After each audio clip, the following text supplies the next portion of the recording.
우리가 사는 이 시대는 어둠의 시대입니다.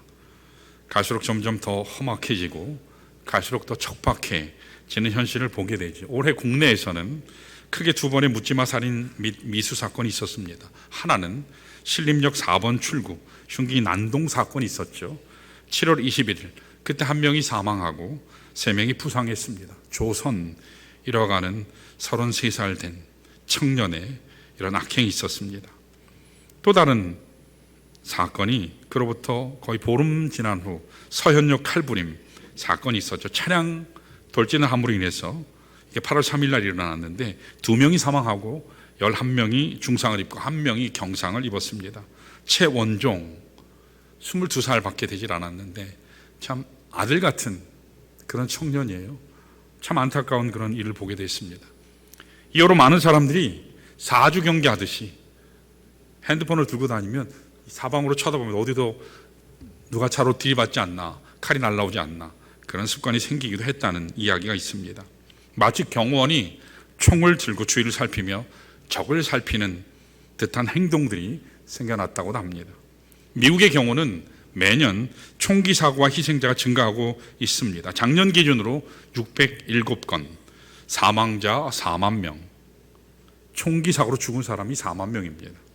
중동 정세는 하마스가 이스라엘을 침공해서 수많은 사람들이 죽었죠. 특별히 여성들을 성폭행하고 죽이기까지 해서 하마스가 같은 아랍 국가에서조차 버림받고 있는 그런 실정이죠. 또한 이번 기회에 이스라엘은 하마스를 아예 소탕하기 위해서 진멸시키기 위해서 하마스 자신들이 파놓은 가자 지구의 미로 같은 이 350km 정도 된다고 하죠. 모든 땅굴을 파괴하며 그리고 최후 방법으로 바닷물을 끌어다가 침수까지 시키겠다고 그렇게 공언하고 있습니다. 게다가 몇 년째 이어온 러시아와 우크라이나 전쟁은 여전히 계속되고 있고 아마도 내년 여름이면 우크라이나가 패배할 수도 있다, 또 휴전할 수도 있다 하는 여러 가지 신문 보도가 나오고 있습니다. 우리 개인의 삶도 어둡기는 마찬가지죠. 팬데믹에 의해서 계속되는 불황으로 가게가 문을 닫고 직장을 잃기도 합니다. 암이라는 의사의 진단에 낙심하는 분도 계시고 가정의 깨어짐에 신음하는 이들도 있습니다. 관계 단절로 방황하는 분들도 있습니다. 자식 때문에, 남편 때문에, 아내 때문에, 직장 상사 때문에, 또 심지어는 교회 성도들 때문에 아픔을 겪는 여러 유형의 사람들이 있습니다. 날씨에 비유하자면 짙게 낀 먹구름이요, 시간으로 비유하자면 캄캄한 밤이다 라고 이야기할 수 있습니다. 이와 같은 어두운 현실 가운데서 어디를 보면 희망이 있을까요? 누구를 붙들게 되면 우리 삶의 회복이 가능할까요? 어떤 분들은 정부나 정치가를 붙들라 그러지만 과연 정치가나 우리 정부가 우리 삶을 보장해 줄 수 있을까요? 또 어떤 분들은 경제적인 지표나 개인 자산이나 똑똑한 아파트 한 채, 이 한 채를 말하기도 하지만 과연 그와 같은 것이 우리의 삶의 앞날을 보장해 줄까요? 어두운 현실 가운데 여러분과 저를 건져낼 수 있는 희망은 오직 하나님 한 분밖에 없습니다. 살아계신 하나님밖에 없다라는 사실, 이것을 우리가 항상 기억해야 될 줄로 믿습니다. 우리가 하나님을 더 신뢰하고 믿음으로 그분 앞에 나아갈 때에 설사로의 현실이 어둘지라도 하나님의 길을 열어주시고 새로운 축복을 부어주시는 것입니다. 자, 어제 계속해서 우리가 말씀을 나누고 있죠. 오늘 본문 말씀은 유다 민족이 직면했던 암담한 현실이 기록되어 있습니다. 아하스라고 하는 왕이 있었어요. 유다 왕국의 13대 왕인데 이 북이스라엘 베가라는 왕과 아람 족속이 연합해서 이스라엘 지금 쳐들어왔습니다. 그런데 아하스가 하나님을 의지하기보다는 어떻게 했다고요? 아수르 강대국을 의지함으로 이스라엘인데 하나님의 백성인데 하나님을 잃어버린, 믿음의 자리에서 떠나버린 그런 안타까운 모습이 있었다고 그렇게 얘기했죠. 자, 그럼에도 불구하고 오늘 본문 말씀에 의하면 하나님께서 징표를, 소망의 징표를 우리에게 허락하셨다. 1차적으로는 그 당시 아하스 왕국이 직면한 그 문제를 해결하시기 위한 것이기도 하지만, 그러나 궁극적으로는 죄와 사망 권세 가운데 있는 온 인류를 구원하시기 위한 하나님께서 우리에게 주신 가시적이고 현실적이고 역사적이고 객관적인 초월적인 그런 징표를 우리에게 주신 사건가 그 사건을 통해 하나님께서 우리에게 주신 세 가지 약속의 모습이 있다 하면서 한 가지를 보았습니다. 자, 어제 봤기 때문에 저는 기억하실 줄로 확신합니다. 뭐죠? 예, 할렐루야네요. 보통 나가자마자 잊어버리거든요. 자, 우리 따라해 볼까요? 하나님 징표 안에 담겨 있는 세 가지가 있어요. 소망의 징표. 자, 첫 번째가 사랑의 약속이다. 뭐라고요? 사랑의 약속이다. 이거 어제 한 거예요. 새로 한 게 아니고. 자, 두 번째로 오늘 한 가지, 그리고 두 번째, 세 번째를 보겠습니다. 자, 이번에 하나님께서 우리에게 보여주신 첫 번째 징표가 사랑의 징표예요. 자, 두 번째 따라할까요? 임재의 약속이다. 임재라고 하는 뜻이 뭐라고 그랬죠? 하나님께서 특정한 시간, 특정한 공간, 특정한 사람 위에, 믿는 자들 위에 주님께서 집중적으로 함께 하시는 그런 상태, 그게 하나님 임재다. 그렇게 말씀을 제가 드렸어요. 하나님이 우리와 함께 하시는데 특별히 특정된 시간에, 특정된 예배 자리에, 특정된 사람, 하나님을 찬양하는 그 사람들 위해 집중적으로 하나님께서 크게 임하시는 모습이 임재입니다. 그래서 여러분, 하나님 임재를 항상 사모하시기를 축원합니다. 예배가 하나님의 임재가 충만해야 돼요. 기도할 때 하나님의 임재가 충만해야 돼요. 찬양할 때 하나님의 임재가 충만해야 돼요. 그때 하나님께서 역사하십니다. 이것은 임재를 경험한 사람만이 아는 축복이죠. 하나님 우리와 함께 하신다는 임재의 약속이 여기에 담겨져 있어요. 자, 우리 14절 하반절을 한번 볼까요? 하반절을 보시면 색깔 쳐 있는 저 부분을 읽습니다. 시작. 그의 이름을 임마누엘이라 하리라. 뭐라고요? 임마누엘. 이 세상에 오실 하나님이 보내시는 구세주, 그가 임마누엘. 임마누엘의 뜻이 뭐죠? 하나님이 우리와 함께 하신다. 하나님이 우리와 함께 하신다. 시간과 공간 가운데 내 평생의 삶에 끝까지 함께 하신다. 이게 임마누엘의 하나님이죠. 하나님은 여러분과 저를 죄에서 건져내 주실 뿐만 아니라 구원 이후에도, 야, 너 구원 받았으니까 이제 천국 가니까 이제 됐어. 그리고 하나님이 떠나시는 것이 아니고요, 우리 안에 내주하시는 거예요. 충만하시는 거예요. 그래서 임재하심으로 우리와 영원토록 함께 하시는 거죠. 이게 임마누엘이에요. 구속사적으로 제가 잠깐 설명드리면, 예수님께서 육신을 입고 이 땅에 오셔서 십자가를 지시고 부활하셨죠. 부활하심으로 우리 구원의 길이 열렸습니다. 2000년 전에 이미 하나님께서 준비하셨어요.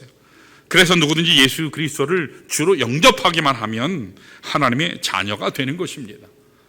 이와 같이 우리를 구원한 후에 하나님은 우리를 고아처럼 내팽겨 치시는 것이 아니라 그냥 혼자 살게 하신 게 아니라는 거죠.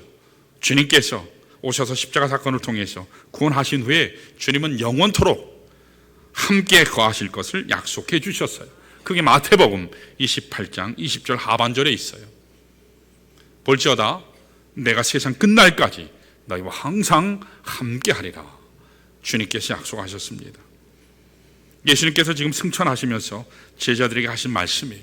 육신을 입고 오셨던 예수님이 하늘로 올라 가시면서 남아있는 모든 믿는 자들에게 약속하시기를, 볼지어다 내가 세상 끝날까지 너희와 항상 함께 하리라.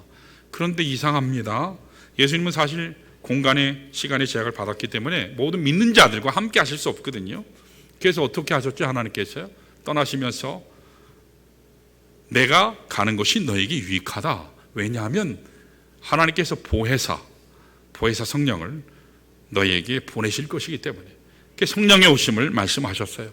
그리고 오순절 성령 임재, 이 강림 사건이 있었죠. 성령께서 오심으로 하나님 우리가 영원토록 함께 하시게 된 것입니다. 이게 하나님의 임재 사건이에요. 이게 하나님의 임마누엘 사건이라는 것입니다. 여러분, 우리가 세상에서 살아갈 때 절친들이 있잖아요. 정말 귀한 사람들이 있잖아요. 세상의 친구들도 우리 곁에 있긴 하지만 항상 우리 곁에 머무느냐? 그렇지 않습니다. 잠깐 있다가 헤어지기도 하는 것이 사람이죠. 더구나 우리가 좋을 때, 가진 것이 좀 있을 때는 친구들이 다가와요. 그런데 가진 것이 다 날아가고 우리가 형편없는 그런 처지에 이르게 되면 친구들이 찾아올까요? 돈 빌려달라 할까 봐 무서워서 안 와요. 돈 빌려달라는 그 전화 올까 봐 전화도 피하는 것을 보지요. 언제 받냐 하면서 고개를 돌리고 외면하는 것이 세상 인심입니다. 그런데 성령님은 좋을 때나 나쁠 때나 우리가 잘났을 때나 못났을 때나 항상 나와 함께 하시며 나를 도우시며 나를 위로하시는 그런 하나님이시다라는 사실입니다. 그러니까 하나님이 여러분과 저에게 주신 가장 중요한 사인, 징표, 이것은 무엇이냐? 그분이 우리 가운데, 나의 삶 가운데 임재하신다라는 사실이에요. 여러분, 하나님이 임재하시면 여러분이 참 행복된 삶을 살 수 있게 됩니다. 하나님이 함께 하시면 그분 안에 우리가 원하는 모든 것이 다 들어있기 때문에 하나님의 임재가 있을 때 우리가 바른 인생이 되고 행복한 인생이 되는 겁니다. 제가 언젠가 라디오를 듣는데 진행하는 분이 재미있는 이야기를 하시더라고요. 나이가 들면 남편들이 중요하게 생각하는 게 4가지가 있대요. 자, 우리 남편 씨들을 한번 생각해 보세요. 나는 과연 그런가? 남편들이 중요하게 생각하는 게 4가지가 있대요. 첫 번째, 아내래요. 맞죠? 오직 한 사람만 동일하시고 딴 사람은 무표정이에요. 첫 번째가 아내래요. 둘째가 건강이래요. 셋째가 친구래요. 그리고 넷째가 돈이라고 합니다. 자, 그런데 어떤 남자분은 첫째가 아내고 둘째가 와이프고 셋째가 집사람이고 넷째가 애들 엄마고 뭐 그렇게 얘기하는 분들도 어쩌다가 있는데 그것은 굉장히 드문 일이고, 남자들의 경우는 첫째가 부인이고 둘째가 건강이고 셋째가 친구고 넷째가 돈이래요. 자, 그런데 아내들이 중요하게 생각하는 것은 좀 다르대요. 잘 들어보세요. 첫째가 돈이요, 둘째는 머니요, 셋째는 현찰이요, 넷째는 캐시라고 합니다. 돈. 여러분, 분명히 돈이 필요해요. 건강도 필요합니다. 저는 이것이 필요 없다라고 얘기하는 게 아니에요. 있어야 돼요. 돈도 필요하고 건강도 필요해요.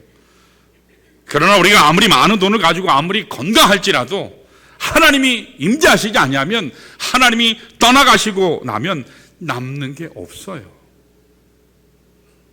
하나님이 함께 하실 때, 하나님이 우리와 함께 하실 때 돈이 가치가 있는 것이지 건강이 가치가 그때 있는 것입니다. 이런 의미에서 우리가 그리스도인의 삶을 살아가면서 정말 사모해야 될 한 가지가 있다면 하나님 임재를 사모하는 것입니다.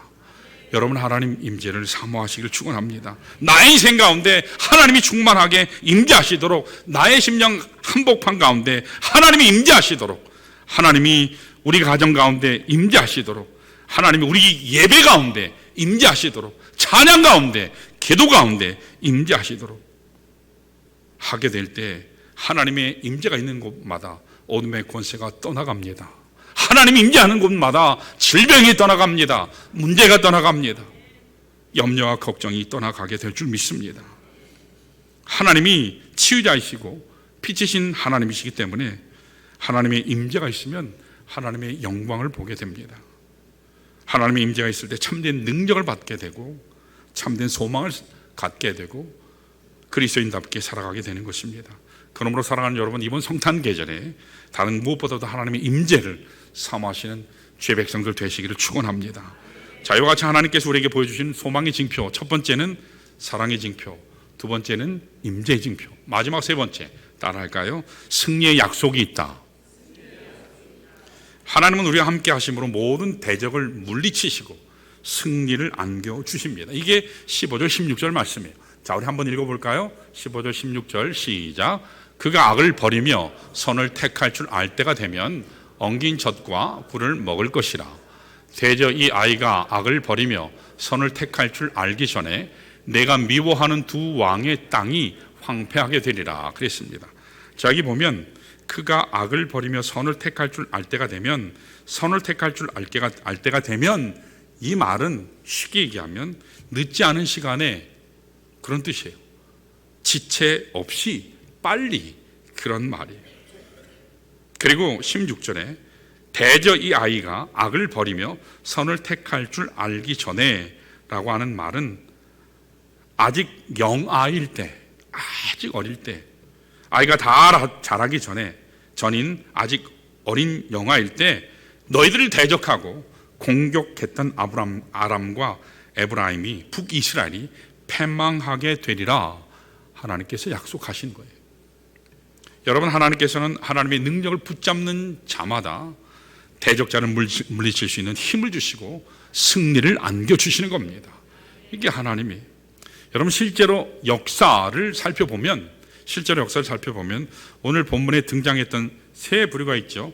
아람, 시리아, 북이스라엘. 특별히 북이스라엘의 베가 왕은요, 이 일이 있고 난 정확하게 2년 후인 BC 732년에 죽임당했어요. 죽었어요. 그리고 아람도 마찬가지로 2년 후에 아수르에 의해서 패망해요. 그리고 이 아수르는 10년 후인 BC 722년에 패망하게 됩니다. 하나님의 말씀대로 그대로 이루어졌어요. 다 패망했어요. 우리 인생 가운데서도 대적이 분명히 있어요. 때때로 우리가 원치 않거든요. 계획한 적이 없거든요. 전혀 바라지 않았는데 불청객이 찾아올 때가 있어요. 대적이 내 앞을 가로막을 때가 있습니다. 고통을 안겨주는 그런 대상들이 분명히 있어요. 질병이라는 대적이 찾아와요. 불경기라는 대적이 찾아옵니다. 생각지도 않았던 사고가 우리를 대적할 때가 있습니다. 심지어는 악한 마귀 사탄이 우리를 시험하고 우리를 고통 가운데 막 몰아넣는 그런 때가 있어요. 그러나 여러분, 아무리 대적이 강해 보여도 두려워할 이유가 없는 것은 하나님이 우리와 함께 하시기 때문이에요. 하나님이 그 어떤 것보다 더 크신 분이시기 때문입니다. 어떤 대적도 하나님이 함께 하시면 물리칠 수 있습니다. 승리하게 되어 있습니다. 그것이 질병이든 인생의 위기이든 경제적인 고난이든 악의 영의 역사이든 우리 안에 계신 이가 세상의 어떤 존재보다 크시기 때문에 반드시 이기게 돼 있습니다. 반드시 승리하게 된다는 사실을 여러분 기억하시기를 축원합니다. 실제로 예수님께서 이 땅에 오심으로 사탄 마귀는 패했어요. 아멘. 이 사실은 너무 중요해요. 사탄 마귀가 패한 시점이 언제일까요? 예수께서 십자가를 지시고 부활하시는 그 순간부터 이미 사탄의 운명은 패배자로 전락한 줄로 믿습니다. 이미 그리스도께서 십자가로 승리하셨어요. 죄의 권세를 무력화시키셨어요. 뿐만 아니라 우리 주님 예수 그리스도 오실 때 사탄의 머리를 부수시고 사망 권세마저도 불못에 던진다고 말씀하셨어요. 최후의 승리, 완전한 승리가 있음을 하나님의 말씀이 우리에게 증거하고 있습니다. 저는 여기에 소망이 있다고 믿습니다. 우리 삶을 살아갈 때 이렇게 표정 관리하고 오셔서 앉아 계시지만 다들 어려움이 있으시잖아요. 어젯밤에도 뭔 일이 있었을지 아무도 몰라요. 단지 메이크업하고 질서를 정리하고 오셔서 주름이 안 보이고 멍이 안 보이고 그럴 뿐이죠. 마음의 멍자국들이 있잖아요. 얼굴에 멍자국만 있는 게 아니고. 그런데 중요한 것은 예수 믿는 사람은 세상이 어찌 변할지라도 내일이 망한다 할지라도 이 땅에 복음 전하는 일, 하나님의 참가치가 있는 일, 사과나무를 심는 것이 하나님의 뜻이에요. 흰옷 입고 어디 산 올라가서 주의 옷이 없어서 그게 하나님의 뜻이 아니에요. 하나님은 우리에게 맡겨주신 내 자리에서, 나의 일터에서, 나의 가정에서, 내가 섬기는 교회에서 최선을 다하는 것, 그것이 하나님께 영광 돌리며 하나님이 가장 기뻐하시는 그런 모습이라고 믿습니다. 세상이 아무리 험악해도 내 주변의 상황이 아무리 악화되어 가도 하나님이 우리 가운데 계시는 한은 우리에게 여전히 소망이 있습니다. 그래서 여러분 울지 마세요. 좌절하지 마시기 바랍니다. 지나가요. 웃을 날이 있습니다. 목사님, 웃을 날이 올까요? 네, 웃을 날이 와요. 우리 교회도 부흥해서 꽉 찰 날이 올까요? 할렐루야. 예, 반드시 옵니다. 하나님이 주인이시기 때문에, 하나님이 주인이시기 때문에 할 수만 있으면 우리 세대 이 일이 일어나기를 소원합니다. 그게 안 되면 우리 후손을 통해서라도 반드시 이루실 거예요. 그게 하나님이세요. 반드시 하나님이 우리와 함께 하시기 때문에 우리의 미래는 밝습니다. 어둠의 세계 가운데 있다 할지라도 그것을 밝음으로 바꾸게 하시는 것이 하나님의 능력이에요. 그래서 우리는 언제나 웃으셔야 돼요. 자, 우리 옆에 있는 분들 보시면서 한번 환하게 웃으시면서 축복합니다 한번 해볼까요? 축복합니다. 축복합니다. 축복합니다. 자, 아직도 인상 쓰고 계시는 분이 있으세요. 자, 우리 다시 한번 사랑합니다 해볼까요? 사랑합니다. 사랑합니다. 사랑합니다. 예. 한 번만 더요. 이번에는 감사합니다. 자, 시작. 감사합니다. 감사합니다. 감사합니다. 왜 자꾸 제가 할까요? 평소에 여러분들이 안 하시니까. 저한테 와서 사랑합니다 하는 분이 없어요. 저한테 와서 축복합니다 하는 분이 거의 없어요. 있어요. 계신 분이 있긴 있어요. 목사도 저기 앉아있는 사모도 사모님 사랑해요. 목사님 사랑해요. 감사해요. 참 힘드시죠? 그런 한마디는 굉장한 격려가 돼요. 목사는 항상 건강하고 힘있게만 쌩쌩하게 서 있는 게 아니에요. 사모도 마찬가지예요. 여러분이 격려해 주셔야 돼요. 아멘. 그래서 승리할 수 있어요.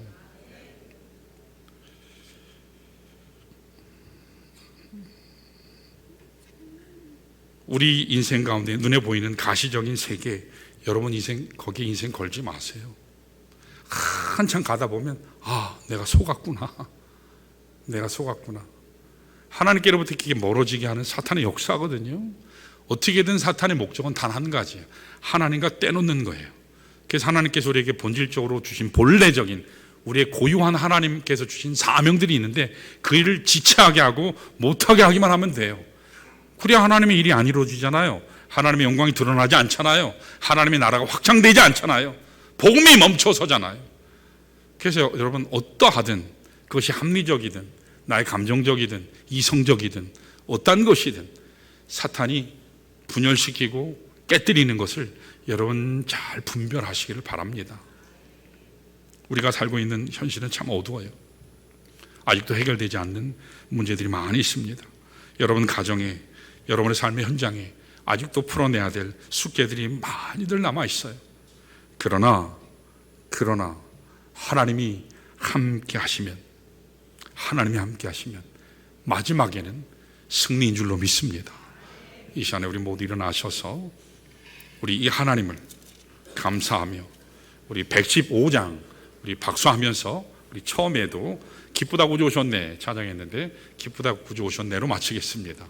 우리 1절부터 4절까지 힘있게 우리 옆에 있는 분들 얼굴도 보시면서 힘차게 무표정으로 하시지 마시고 우리 밝게 우리 힘있게 찬양하고 우리 축도하고 예배 마치겠습니다.